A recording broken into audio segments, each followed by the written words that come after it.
Hi everyone, welcome to UG entrance examination Bharat 24/7 और आप सभी लोगों का रूल 53 में और डे 53 में 120 इंग्लिश ग्रामर रूल्स के स्वागत है।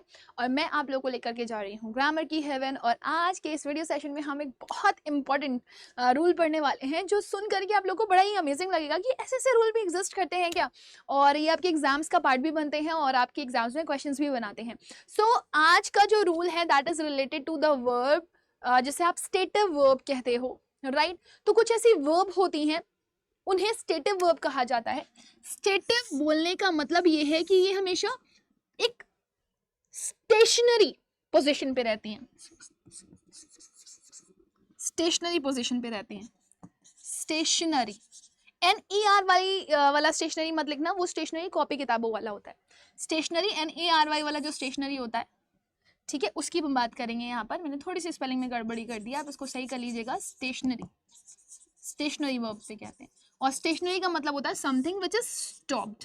क्या मतलब है मैम इसका, आप बताना क्या चाहती हैं? बताना सिर्फ इतना सा चाहती हूँ कि आपको पता है कि आपकी चलती फिरती वर्ब कौन सी है। चलती फिरती वर्ब है वर्ब की ING फॉर्म, जिसे आप वर्ब के फोर्थ फॉर्म के नाम से भी जानते हो, राइट। तो अब इस चीज का आप ध्यान रखना कि जो स्टेशनरी वर्ब्स होती हैं वो कभी भी चलते फिरते फॉर्म में नहीं रहती, यानी कि वर्ब की ING फॉर्म में नहीं आती। वो हमेशा किस में आती हैं? आपकी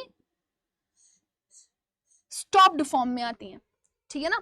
तो वर्ब की ING फॉर्म जिसमें आप नहीं लगाते, इसको आप हमेशा या तो फर्स्ट फॉर्म में रखते हो, या तो आप SOS फॉर्म में रखते हो, या पास्ट में भेजते हो तो ED EN वाले वर्ड्स के साथ लिखते हो, राइट। सो हमेशा याद रखना जितनी भी स्टेशनरी वर्ब्स हैं वो अपने साथ कभी भी वर्ब की ING फॉर्म नहीं लेंगी, ठीक है। तो मैं क्या यहाँ पर लिख दूं? There are certain stationary verbs, they never take verb ING with them, right. कौन कौन सी वो स्टेशनरी वर्ब है, आइए देखते हैं।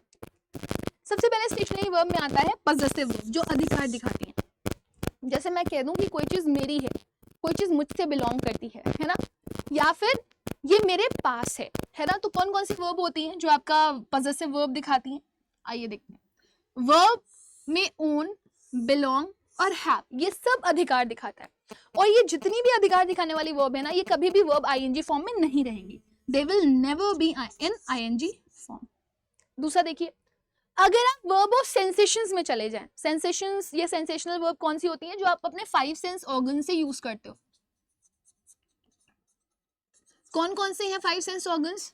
आपकी आईज, नोज, टंग, ईयर और स्किन, ठीक है। इनसे जो कुछ भी आप करोगे वो आपकी सेंसेशनल वर्ब में आएगा या वर्ब्स ऑफ परसेप्शन में आएगा। तो सी, अब आंखों से क्या करते हो? सी करते हो, है ना, देखते हो ना। नोज से क्या करते हो? स्मेल करते हो। टंग से क्या करते हो? टेस्ट करते हो। स्किन से क्या करते हो?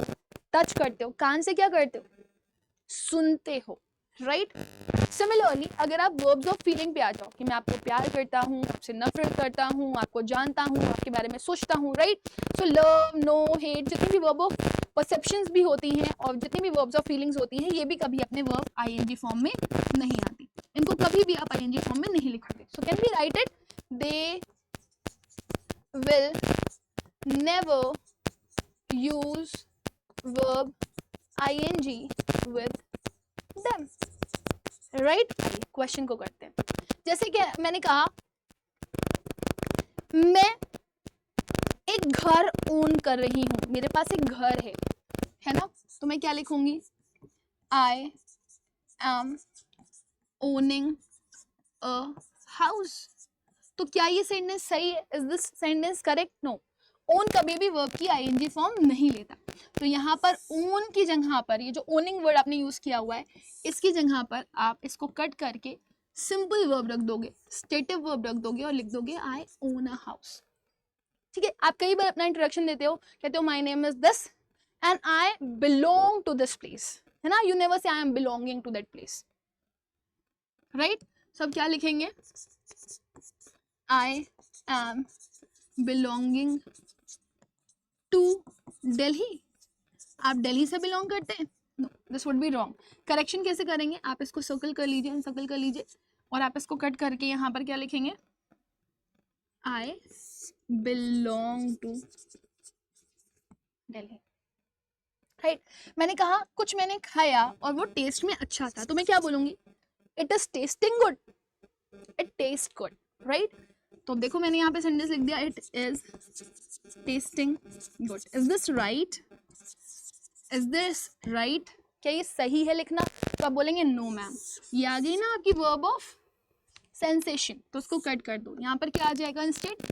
It taste. अब ES लगा दोगे, क्यों? क्योंकि सब्जेक्ट सिंगुलर है आपका।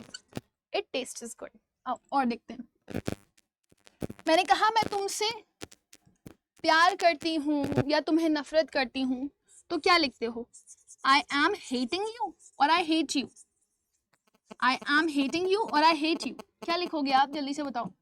आप लिखोगे आई हेट यू, क्योंकि ये वर्ब ऑफ फीलिंग में आ गया, राइट। तो ऑलवेज रिमेंबर दिस, ये जितनी भी वर्ब आप लिख रहे हो, ये सारी की सारी आपकी जो वर्ब ऑफ सेंसेशन हो गई, वर्ब ऑफ फीलिंग हो गई, वर्ब ऑफ परसेप्शन या पॉजिटिव केस वाली वर्ब हो गई। तो इन सब में आप हमेशा याद रखना, वर्ब की आईएनजी फॉर्म का इस्तेमाल कभी नहीं करोगे, इंस्टेड आप हमेशा सिंपल वर्ब का इस्तेमाल यहाँ पर करोगे। तो मैं आपको क्वेश्चन दे करके जा रही हूँ, आपने मुझे आंसर करके देना है कि वहां पर क्या आएगा, राइट। तो चलिए एक क्वेश्चन कर लेते हैं, इसका आंसर आप लोग करेंगे। मैंने कहा I am having a car। इसका मतलब हो गया कि आप कार खा रहे हो। You cannot have a car। अगर आप having word यूज भी करते हो ना, तो वो eating को दिखाता है। तो I am having a car is wrong। So what will be the correction of this sentence? आप मुझे बताएंगे यहाँ पे क्या आएगा। ठीक है, फिर मैंने कहा you are seeing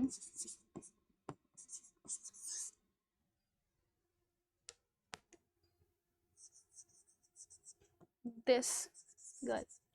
तुम उस लड़की को देख रही हो, है ना? तुम उस लड़की को देख रही हो या तुम इस लड़की को देख रही हो, तो क्या ये सही है? नहीं, गलत है, क्योंकि ये वर्ब ऑफ किस में आ गया? सेंसेशन में। तो करेक्शन क्या होगा, आप मुझे after the video comment section में बताएंगे।